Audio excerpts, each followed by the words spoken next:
মিশর এই দেশটার কথা শুনলেই মাথায় আসে বিশাল বিশাল পিরামিড, মমি, তুতেনখামেনের ধন সম্পত্তি আর বহু অজানা রহস্য এবং পৃথিবীর সবথেকে প্রাচীন এক সভ্যতার ছবি। কিন্তু আজ এই দেশটাই মাইলের পর মাইল খালি পড়ে আছে। আজ থেকে ঠিক ৫,০০০ বছর আগে মিশরের এই সভ্যতা শুরু হয়েছিল, যে দেশের মানুষেরা ইতিহাসে সবার প্রথমে লিখতে শিখেছিল, এরকম বিশাল বিশাল পিরামিড তৈরি করেছিল। আজ সেই দেশেরই 97% এরিয়া খালি পড়ে আছে। প্রশ্ন হচ্ছে কেন? মিশরের ম্যাপটা যদি একটু ভালো করে লক্ষ্য করেন তাহলে দেখতে পাবেন এরিয়া ওয়াইজ মিশর অনেকটাই বড় একটা দেশ, যার আয়তন প্রায় ১০ লক্ষ বর্গ কিলোমিটার। মিশরের জনসংখ্যাও প্রায় ১১ কোটি। কিন্তু সবচেয়ে অদ্ভুত ব্যাপার হলো মিশরের মোট জনসংখ্যার বেশিরভাগটাই মানে প্রায় 95% দেশটা 3% মানে এইটুকু এরিয়ার মধ্যেই বসবাস করে, যে কারণে এখানে থাকা শহরগুলোতে রয়েছে উপচে পড়া ভিড়।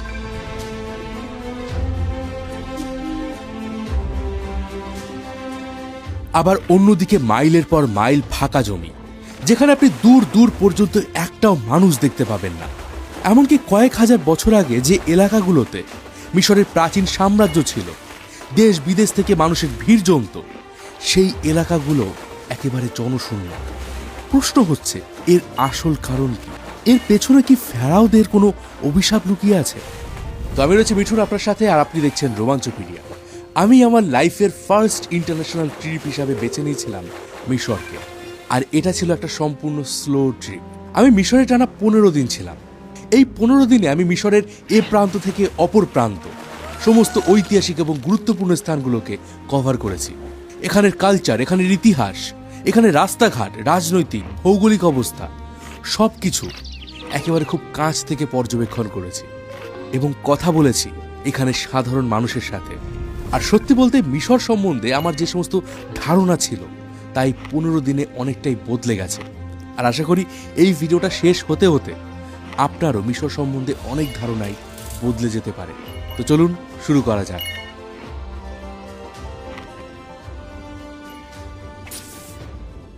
মিশরের ইতিহাস এবং এখানের কালচারের ব্যাপারে জানার আগে আমাদের জানা উচিত এই দেশটার জিওগ্রাফি এবং তার আবহাওয়ার ব্যাপারে। উত্তর আফ্রিকার একটা বৃহত্তম আরবীয় দেশ মিশর। দেশটার পশ্চিম দিকে রয়েছে বিশাল সাহারা মরুভূমি, যাকে বলা হয় ওয়েস্টার্ন ডেজার্ট, আর পূর্ব দিকে রয়েছে ইস্টার্ন ডেজার্ট, যেটা লোহিত সাগর পর্যন্ত বিস্তৃত। দেশটার উত্তরে রয়েছে ভূমধ্য সাগর আর দক্ষিণে সুদানের মরুভূমি। তবে মিশরের আবহাওয়া কিন্তু ভীষণই অদ্ভুত। আমাদের এখানে সমতলে যেখানে শীতকালের তাপমাত্রা 10-12 ডিগ্রি বা 15 ডিগ্রিতে পৌঁছে যায়, সেখানে মিশরের শীতকালের তাপমাত্রাই থাকে 25 থেকে 30 ডিগ্রি সেলসিয়াস, আর গরমের সময় তাপমাত্রা পৌঁছে যায় 50 ডিগ্রির কাছাকাছি। এখানে বাতাসে কোনো আর্দ্রতা নেই, শুষ্ক আবহাওয়া, এমনকি বছরের পর বছর এখানে কোনো বৃষ্টিপাতও হয় না। তবে আপনি যখন এই নীল নদের ধার ঘেঁষে ধীরে ধীরে মিশরের উত্তর দিকে এগোবেন, আপনি পৌঁছে যাবেন মিশরের একটা অত্যন্ত গুরুত্বপূর্ণ শহর আলেকজান্দ্রিয়া। আর এই শহরের আবহাওয়া ভীষণই মনোরম। আবার যখন আপনি মিশরের দক্ষিণ দিকে মানে কায়রো, লাক্সর, আসমানের দিকে যাবেন, এখানের আবহাওয়া আরও এক্সট্রিম হয়ে যায়। আর বলে দেই, এই এক্সট্রিম আবহাওয়ায় আমি টানা প্রায় 15 দিন ধরে রোদের মধ্যে ঘুরেছি, যার কারণে লাস্ট 2 দিন আমার জ্বর হয়ে গিয়েছিল। এখানের মরুভূমির এক্সট্রিম পরিবেশের কারণে মানুষের সার্ভাইভ করা এক কথায় ইম্পসিবল। আর যেহেতু বৃষ্টিপাত হয় না এবং নীল নদের আশেপাশে ছাড়া অন্য কোথাও জলের সোর্স নেই, তাই এখানে চাষাবাদও তেমন একটা হয় না, যে কারণে আজও মিশরের প্রায় 95% এরিয়া চাষাবাদের অযোগ্য হয়ে পড়েছে। তবে বলে দেই, এই যে ধুধু মরুভূমি আপনারা দেখতে পাচ্ছেন ভিডিওতে, এই মরুভূমি কিন্তু আজ থেকে 8-9 হাজার বছর আগে ছিল না। এমনকি সে সময় সাহারা মরুভূমির কোনো অস্তিত্বই ছিল না।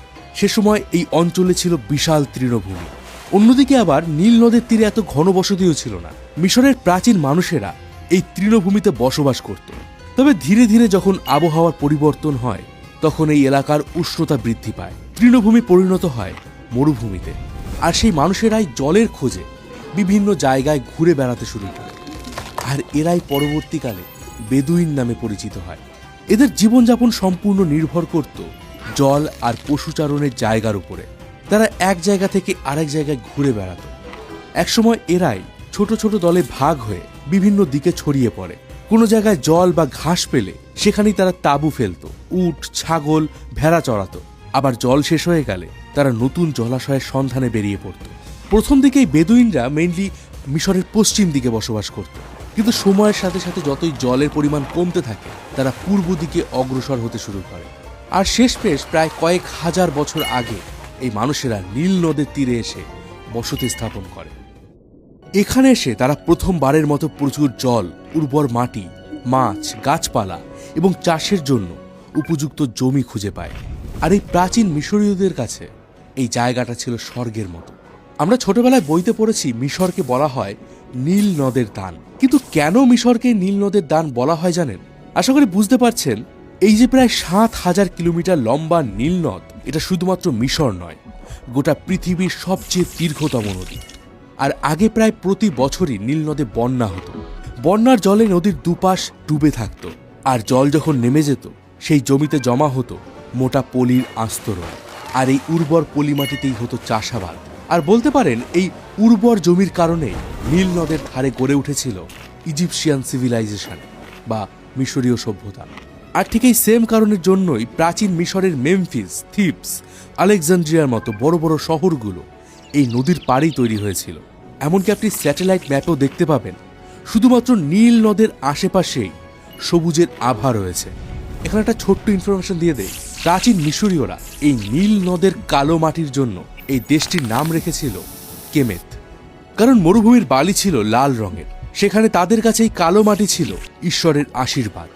এমনকি প্রাচীন মিশরের অনেক দেবদেবীর কাহিনী, তাদের প্রাচীন কালচার, অনেক কিছুই এই নীল নদের উপরই ডিপেন্ডেন্ট ছিল।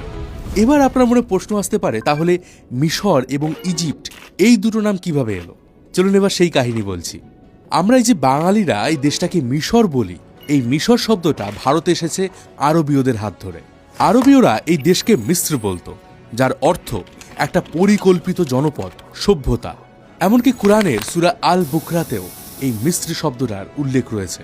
আবার গ্রিকরা এই দেশটার নাম রেখেছিল ইজিপ্টোস, অর্থাৎ দেবতার মন্দির। আর পরবর্তীকালে সেটাই হয়ে যায় ইজিপ্ট। এবার এটাতে গেল মিশরের জিওগ্রাফির কথা। আজকের দিনে এই যে মিশরের জনগণ শুধুমাত্র নীল নদের পাশেই বসবাস করে, এর পেছনে কিন্তু বেশ কিছু ঐতিহাসিক কারণও রয়েছে। আপনাদের আগেই বলেছি যে মিশরের সভ্যতা অনেক প্রাচীন। সে সময় মিশর দুটো ভাগে ভাগ ছিল, একটা ছিল আপার ইজিপ্ট আর একটা ছিল লোয়ার ইজিপ্ট। মানে নীল নদ যেদিক থেকে শুরু হয়েছে, অর্থাৎ সেন্ট্রাল আফ্রিকার দিকটা ছিল আপার ইজিপ্ট, আর নীল নদের মোহনার দিকটা ছিল লোয়ার ইজিপ্ট। আজ থেকে প্রায় ৫,১২৫ বছর আগে নারমার নামে একজন রাজার হাত ধরে প্রথমবার এই দুই আপার এবং লোয়ার ইজিপ্ট একত্রিত হয়েছিল। আর সেই রাজা নারমেরের একটি শিলালিপি আজ মিশরের মিউজিয়ামে রাখা রয়েছে। আর এই শিলালিপিটা প্রায় ৫,১০০ বছর পুরনো। দেখুন, এই মিউজিয়াম, পিরামিড, এই মিউজিয়ামের ভিতরে থাকা বিভিন্ন ধরনের আর্টিফ্যাক্ট, এই সব কিছু নিয়েই আমাদের চ্যানেলে ভিডিও আসবে। তাই অবশ্যই কিন্তু আমাদের চ্যানেলটাকে সাবস্ক্রাইব করে রাখুন। আর আপনি যদি ভিডিওগুলো খুঁজে না পান, তাহলে আপনি আমাদের চ্যানেলে যাবেন এবং গিয়ে প্লেলিস্ট সার্চ করবেন ইজিপ্ট লিখে। তো মিশরের প্রথম রাজা নারমারের পরেও মিশরে প্রায় ৩১টা রাজবংশ টানা ৩,০০০ বছর ধরে রাজত্ব করেছে। এই সময় মিশর সামরিক শক্তিতে আফ্রিকার সবচেয়ে বড় সাম্রাজ্যে পরিণত হয়েছিল। এই রাজাদের আমলেই তৈরি হয়েছিল মিশরের সবচেয়ে বড় আকর্ষণ পিরামিড। আর এই পিরামিডের সামনে দাঁড়ালেই আপনি বুঝতে পারবেন যে প্রাচীন মিশর ঠিক কতটা শক্তিশালী এবং বিকশিত ছিল। আর যেহেতু একটা সময় মানুষ মরুভূমি ছেড়ে নীল নদের পাশে বসতি স্থাপন করেছিল, তাই মিশরের প্রত্যেক ফেরাও বা ফেরাউনরা তাদের রাজধানীকে নীল নদের পাশেই তৈরি করেছিলেন। এমনকি বাণিজ্যের জন্য তারা নীল নদকে ব্যবহার করত। পিরামিড তৈরির বিশাল বিশাল পাথর হোক বা খাদ্য সামগ্রী এক জায়গা থেকে অন্য জায়গায় নিয়ে যাওয়া, এই সব কিছুই নীল নদের মাধ্যমেই হতো। তাই ঐতিহাসিকভাবেও মিশরের এই প্রাচীন শহরগুলো ছেড়ে কখনোই মানুষ চলে যায়নি। ইভেন আজকের দিনেও মিশরের সব ভালো ভালো চাকরি, সুযোগ সুবিধা সব কিছুই এই কয়েকটা শহর জুড়েই রয়েছে। ফলে আজও গ্রাম থেকে প্রতি বছর হাজার হাজার মানুষ একটা বেটার লাইফের আশায় শহরে চলে আসছে। আর মিশরের বাকি এলাকাগুলো আরও বেশি পরিমাণে ফাঁকা হয়ে যাচ্ছে। তবে মিশরের এই অদ্ভুত জনসংখ্যার প্যাটার্ন আজকে তাদের অস্তিত্বের সামনে একটা বড় প্রশ্নচিহ্ন তুলে দিয়েছে। কিভাবে? চলুন এবার সেই বিষয়ে কথা বলি। এই মুহূর্তে যাকে দেখছেন সে বিজনেস অ্যাডমিনিস্ট্রেশন নিয়ে পড়াশোনা করেছে, অথচ বর্তমানে কাজের অভাবে তাকে উবার চালাতে হচ্ছে। আর এই লোকটি বিবাহিত এবং তার একটি মেয়েও রয়েছে। মিশরের আপনি যে শহরেই যান না কেন ইনড্রাইভ এবং উবারের মতো বাইক সার্ভিস পেয়ে যাবেন। আর বেশিরভাগ রাইডার এবং ড্রাইভার খুবই অল্প বয়সী, আর এটাই তাদের কাছে একটা অন্যতম আয়ের সোর্স। তবে এটা ভাববেন না যে তারা এই উবার এবং ইনড্রাইভে গাড়ি চালিয়ে নিজেদের সংসার চালাতে পারে। তারা এক একজনের প্রতিদিন 3-4টে আলাদা আলাদা কাজ করে। এই অতিরিক্ত জনসংখ্যার ফলে মিশরের রিসোর্সেস কমে যাচ্ছে, কারণ জনসংখ্যা বাড়লেও চাষাবাদের জমির পরিমাণ বাড়ছে না, যার কারণে ইজিপ্টকে প্রতি বছর হিউজ পরিমাণে খাদ্যশস্য আমদানি করতে হয়। ওপেকের একটা রিপোর্ট অনুযায়ী ইজিপ্টে প্রতি বছর যে পরিমাণে খাদ্যের প্রয়োজন হয় তার প্রায় 40% তারা বিদেশ থেকে আমদানি করে। আর এর ফলে দেশের অর্থনৈতিক অবস্থাও দিন দিন দুর্বল হয়ে পড়ছে। এখানে সরকারও খুব ভালো করে জানে যে অতিরিক্ত জনসংখ্যা ইজিপ্টের ভবিষ্যৎকে অন্ধকারের দিকে ঠেলে দিচ্ছে, কিন্তু এখানের মানুষেরা তাদের ধর্মীয় বিশ্বাসকে সবার প্রথমের দিকে রাখে। তাহলে এখানে একটা প্রশ্ন আসতে পারে যে মিশরের আয়ের প্রধান রাস্তা কি, কিভাবে এই দেশটা চলছে, আর কোন সংস্থায় দেশে সবচেয়ে বেশি চাকরি দেয়। 2011 সালে হওয়া আরব স্প্রিং মিশরীয়দের কাছে একটা দুঃস্বপ্ন হয়ে দাঁড়িয়েছে। এই আরব বিপ্লবের পর থেকেই দেশটি থেকে বহু কোম্পানি চলে যায়, দেশের জিডিপি কমে যায়, বেকারত্ব বেড়ে যায়। আর বর্তমানে দেশটির চাকরির প্রধান ক্ষেত্র হচ্ছে আর্মি বা সেনাবাহিনী। এখানে যুব সমাজের মধ্যে পড়াশুনো শেষ করে আর্মিতে জয়েন হওয়ার প্রবণতা অনেক বেশি। আর আর্মি এখানের বহু ইন্ডাস্ট্রিকে কন্ট্রোল করে। মানে যদি কোনো মেকানিক্যাল ইঞ্জিনিয়ার আর্মিতে ভর্তি হয় তাহলে প্রথমে তাকে আর্মির ট্রেনিং দেওয়া হয়, তারপর তাকে আর্মির কন্ট্রোলে থাকা কোনো ফ্যাক্টরিতে চাকরি দেওয়া হয়। আর বলে দেই, ইজিপ্ট একটা গণতান্ত্রিক দেশ হলেও এখানে সেমি অথরিটেরিয়ান রুল চলে, অর্থাৎ ভোট তো হয় কিন্তু পর্দার আড়ালে সবটাই কন্ট্রোল করে আর্মি। আরব স্প্রিংয়ের মতো বিদ্রোহ যাতে ভবিষ্যতে এই দেশটায় আর না হয়, এই কারণে সরকার অল টাইম কড়া নজরদারি চালায়। আপনি ইজিপ্টের যে কোনো শহরে গেলে দেখতে পাবেন রাস্তায় রাস্তায় পুলিশের আর্মার্ড ভেহিকেল দাঁড় করানো রয়েছে, এবং এখানে থাকা পুলিশরা অল টাইম মানুষের গতিবিধির উপর নজর রাখে। আর এটা অনেকটা সাইকোলজিক্যাল ব্যারিয়ারের মতো কাজ করে যে আপনি যাই করুন না কেন সরকার অল টাইম আপনার উপর নজর রাখছে। আমি টানা 15 দিন মিশরে ছিলাম, আর এই 15 দিনে আমি এতগুলো টিকিট কেটেছি। আর এই টিকিটগুলো কিন্তু শুধুমাত্র পিরামিড, কোনো ঐতিহাসিক স্থান, কোনো মিউজিয়াম দেখার টিকিট। আর এখানে প্রায় টোটাল 20,000 টাকার টিকিট রয়েছে। হ্যাঁ, শুধুমাত্র পিরামিডের ভেতরে ঢোকার জন্য আমাকে দিতে হয়েছে 3,000 টাকা। আর এগুলো বলার একটাই উদ্দেশ্য যে ট্যুরিজম এই মিশরের অর্থনীতির একটা প্রধান আয়ের উৎস। এমনকি দেশের ট্যুরিজমের জন্য একটা আলাদা মিনিস্ট্রিও রয়েছে, মিনিস্ট্রি অফ ট্যুরিজম। এটাও আর্মির কন্ট্রোলে রয়েছে। প্রতি বছর গড়ে প্রায় 1,20,00,000 ট্যুরিস্ট মিশরে ভ্রমণ করতে আসে, আর এটা মিশরের জিডিপিতে সরাসরি 10 to 12% কন্ট্রিবিউট করে। শুধুমাত্র তাই নয়, দেশের প্রায় 30 লক্ষ মানুষ সরাসরি এই ট্যুরিজমের উপর নির্ভরশীল। এই কারণে কোভিডের সময়টা ইজিপ্টের জন্য ভীষণই ক্ষতিকর ছিল। আরব স্প্রিংয়ের পরে মিশরের অর্থনীতি যাও বা একটু ঘুরে দাঁড়াচ্ছিল, এই কোভিড তার গতি আরও ধীরে করে দেয়। মিশরের আয়ের একটা দ্বিতীয় প্রধান উৎস হলো সুয়েজ কানাল। যারা মিশরে ঘুরতে যান তারা কিন্তু বিশেষ একটা সুয়েজ কানালে যান না, কারণ এই সুয়েজ সিটির পপুলারিটি গিজা বা আলেকজান্ড্রিয়ার মতো অত বেশি নয়।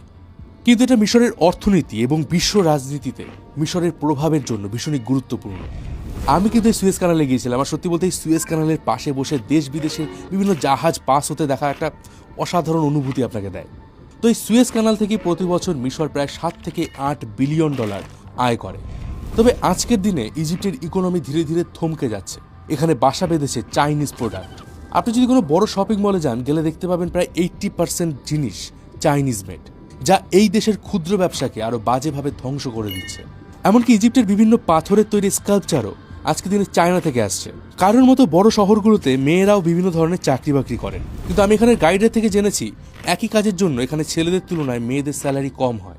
আর এখানে আরও একটা জিনিস খুবই বাজেভাবে রয়েছে, সেটা হচ্ছে কারাপশন।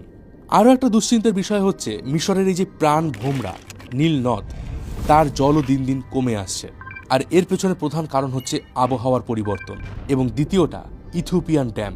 মাত্র কয়েক বছর আগেই নীল নদের উত্তর দিকে ইথিওপিয়া একটি বাঁধ নির্মাণ করেছে, যার ফলে মিশরের জলের ফ্লো অনেকটাই কমে গেছে। আগে নীল নদের কারণে প্রতি বছর বন্যা হতো, আর সেই বন্যার ফলে যেমন জমি উর্বর হতো, তেমনি সাধারণ মিশরীয়দের প্রচুর ক্ষতি হতো। আর সেই ক্ষতির হাত থেকে বাঁচার জন্যই মিশরীয়রা একটা বিশাল বড় বাঁধ নির্মাণ করেছিল, যার নাম আসওয়ান হাই ড্যাম, যেটা সেই সময় বিশ্বের সবচেয়ে বড় বাঁধ ছিল। আর এই বাঁধ নির্মাণের পরে মিশরে বন্যা হওয়ার পরিমাণ অনেকটাই কমে গেছে। আর বন্যা না হওয়ায় চাষের জমিতে পলিমাটির আস্তরণ এখন আর পড়ে না। আর এই কারণে মিশরীয়রা নীল নদ থেকে বিভিন্ন ধরনের ক্যানাল তৈরি করেছে। আর সেই ক্যানালের তলদেশে যে পলিমাটি জমা হয়, সেই পলিমাটি তারা এক্সকেভেটর দিয়ে তোলে আর সেগুলো পরবর্তীকালে তারা জমিতে ছড়িয়ে দেয়। এমনকি এই পদ্ধতি ব্যবহার করেই তারা মরুভূমিকে চাষের ব্যবহারযোগ্য করে তুলছে। আশা করি বুঝতে পারছেন যে কেন আজকের দিনে মিশরের জনসংখ্যা শুধুমাত্র এইটুকু এরিয়াতেই বসবাস করে। তবে আজকের দিনে সোশ্যাল মিডিয়ায় আপনি মিশর নিয়ে অনেক ধরনের স্টেরিওটাইপ ঘটনা দেখতে পারবেন। আমি এখানে 15 দিন ঘুরেছি এবং 15 দিন সোলো ট্রিপে আমি কোনো ধরনের কোনো সমস্যার শিকার হইনি। আপনি যদি চান যে আমি মিশর নিয়ে একটা ডেডিকেটেড ভিডিও বানাই, যে আপনি এখানে কিভাবে যেতে পারবেন, কত এক্সপেন্সেস, আপনি কিভাবে আপনার প্ল্যানিং করবেন, এগুলো নিয়ে যদি কোনো ভিডিও চান কমেন্ট করে জানাবেন। আমি তাহলে ফেসবুকে একটা ডেডিকেটেড ভিডিও আপলোড করব। আর মিশরের সিরিজের কিন্তু এটা প্রথম ভিডিও, আরও ভিডিও আসবে। পরবর্তী ভিডিও আসছে মিশরে কি করে ইসলামিক শাসন শুরু হয়েছিল, কেন এই মিশর আজকের দিনে খ্রিস্টান, জিউস এবং ইসলাম ধর্মের জন্য ভীষণই গুরুত্বপূর্ণ। এই বিষয়ে পরবর্তী ভিডিও আসবে, তাই অবশ্যই সাবস্ক্রাইব করে রাখুন চ্যানেলটাকে। আমি ছিলাম মিঠুন আর আপনি দেখছিলেন রোমাঞ্চপিডিয়া।